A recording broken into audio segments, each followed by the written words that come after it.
Hello, this is Ernest Osias, Director of Market Analytics with Woodall Risk Management.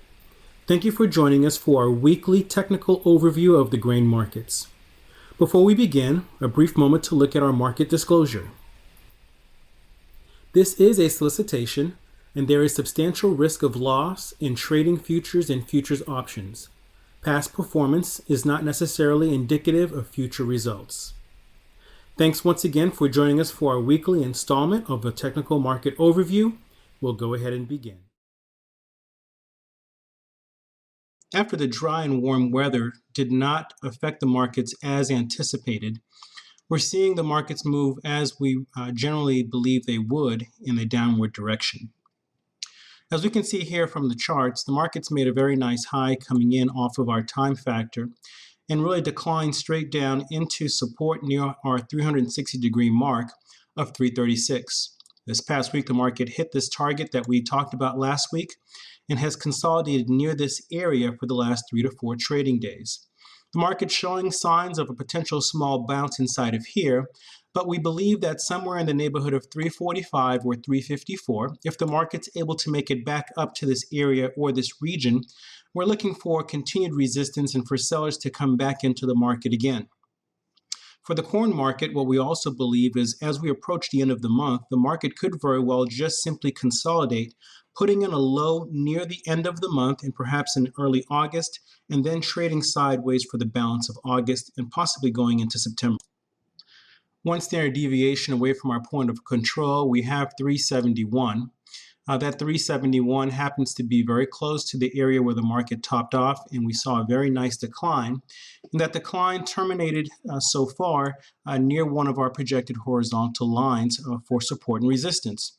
Breaking below this key level here of about 325 or so would indicate the markets are heading lower, but as long as we can hold this previous low, in all likelihood, we're projecting a consolidated sideways movement for the month of August.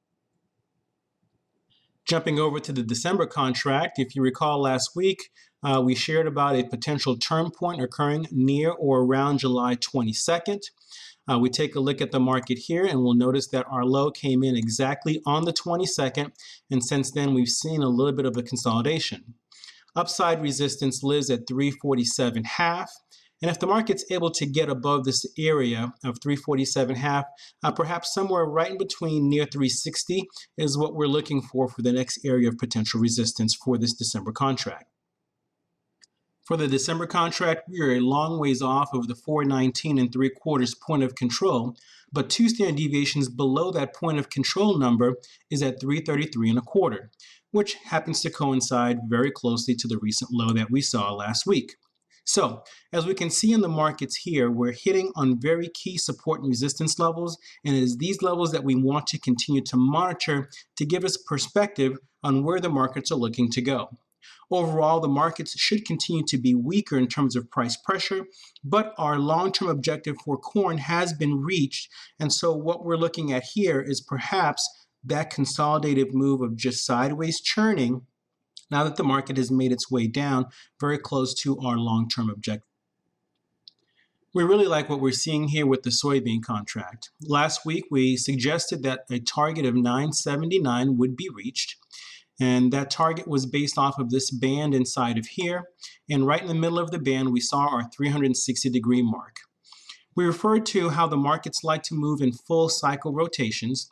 And after having consolidated near the previous 360 mark of 1108, we saw the market made its move straight down to the next 360-degree area, tagged near that 979 number, and we see a small bounce occurring at that number that we're looking here.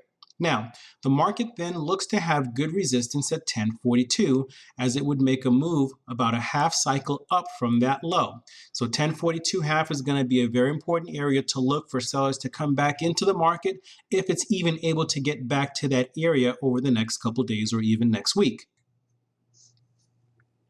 From the looks of this chart, we would suggest that 1032 half, which was the previous pivot swing low that we saw for this contract, is going to be a very important area of resistance if this market's able to make its way back up near that zone. Just like the September contract, November beans came into our target region. The 270-degree mark at 958 3/4 was the number we were looking for. The market didn't get quite close to there, but probably touched right at about 959 or so, but is definitely inside of that region or band of that target zone that we were looking at. 990 was specifically the number we talked about last week. The market came in, went just below it, and has now traded just back above it again. And so we can see the market is hitting very well on top of projected targets. The point of control for the November contract happens to sit at 960.5. 960.5 was very close to where the market made its low. That point of control then really gives us a good idea as to where the markets want to go, and the levels in between become vacuum zones where the market will typically gravitate in and out in between. As we look at this market here, if we find continued weakness that comes through and breaks below that 960 number, we'd be looking for numbers to reach potentially as low as 870. For the September week contract, we believe that there are two levels that we want to monitor this week that are going to be very important for the way this contract looks to trade. On the downside, we're looking at the 180-degree mark of 405, and then upside, we're looking at 436. Depending on which side of the market this guy looks to break first will probably give us some good follow-through. But in all likelihood, we're potentially looking at a consolidative move that continues here. And what we're perhaps looking at is 5 legs after it's made this nice low coming in, right inside of here. Off of this bounce, maybe looking at a few legs that occur before we see another leg back down. Now, it is possible that a consolidative move would instead just simply come in and then the market could turn up from there. The narrative and really sentiment continues to be bearish, but we're sitting at an area that could be a technical bounce opportunity as well for the week contract.